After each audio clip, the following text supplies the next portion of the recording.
Sana hindi na lang pala ako tumulong. Nasabi niyo na po ba yon minsan sa buhay niyo? Nagsisi ka na ba?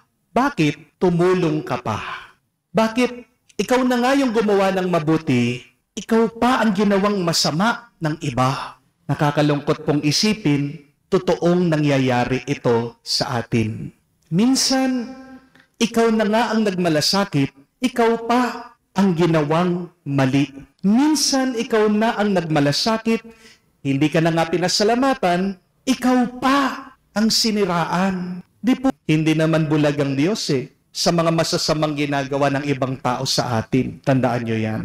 Lahat ng ginagawa na masama ng ibang tao sa atin, nakasulat na yan sa langit.